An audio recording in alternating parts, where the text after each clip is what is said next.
Thanks for tuning into this week's Stacker Chat. Stacks is smart contracts for Bitcoin, and I'm joined by Muneeb Ali, Stacks founder, with your regular updates. So, Muneeb, you've been speaking about how bear markets allow for sort of a revival of builders and Bitcoin builders specifically. What features would you be most excited to see in the Bitcoin builder community and for Bitcoiners specifically? My reference point basically goes as far back as like 2013, but from what I've seen, like even in previous years, like 2011, 2012, I do think that there was more of a builder's culture in the Bitcoin community.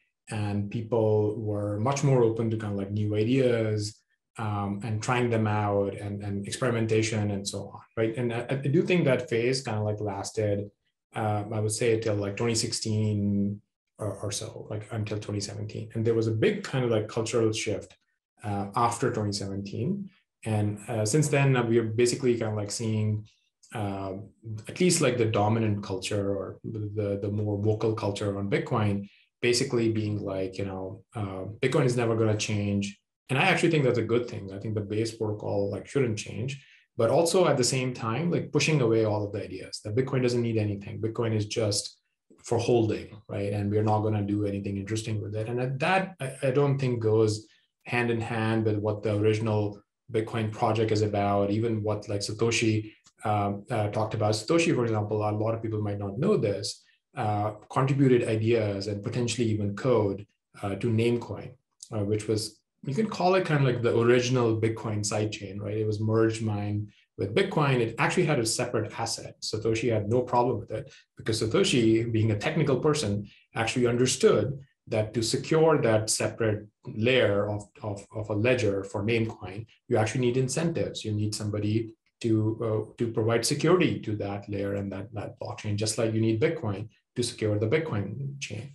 And I do think that in the 2017 to let's call it until last year or so, we have kind of like seen less developers doing interesting things with Bitcoin. And if anything, the level of developer activity in other ecosystems has gone up. And that is something that I think Stacks is trying to change. Lightning and maybe even RSK to some certain extent are also projects that are bringing like some more engineers and builders to Bitcoin. But I do think that I'm super excited about what the Stacks community is doing. Obviously, I'm biased, but I do think that we are actually attracting a lot of like really high quality builders, not just builders, but entrepreneurs as well. So many people have started new types of startups, applications, their own businesses, and they're getting excited about doing interesting things with Bitcoin. And I think that's actually like a very, very important thing for the Bitcoin ecosystem, to be able to attract the right talent, the right type of engineers, entrepreneurs who want to come in and actually expand the Bitcoin economy.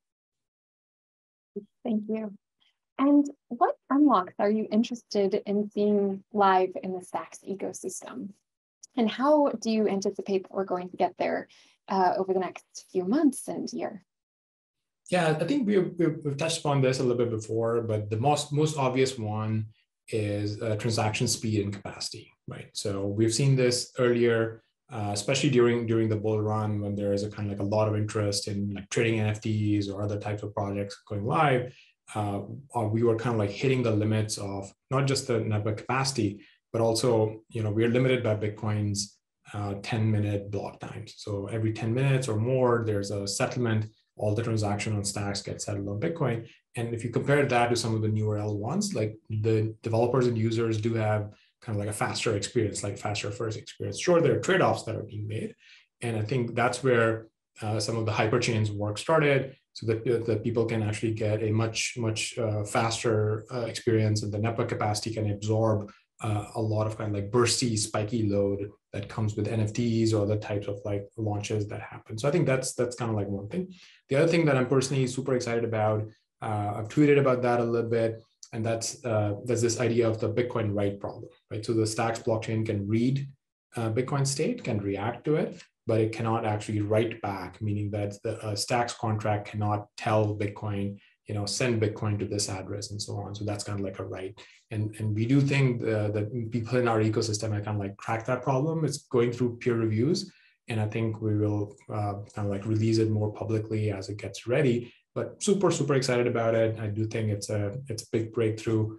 and it will unlock all sorts of kind of new functionality in the ecosystem. And also, I think it will overcome like some criticism that we have seen, where people would say that, hey, if I'm using a custodial Bitcoin, then I can just go and use that on Ethereum, for example. Like, sure, Ethereum doesn't have like native swaps. It doesn't, can't read, the contracts can't read Bitcoin state, and it's not secured by Bitcoin. But in some way, if you're using XBDC, which is a custodial Bitcoin, you could go and use it somewhere as well. So I think it basically completes the loop in a way that where there is a trustless form of Bitcoin that can be used and programmed in stacks, so that kind of like actually binds the stacks layer with Bitcoin even closer, I would think.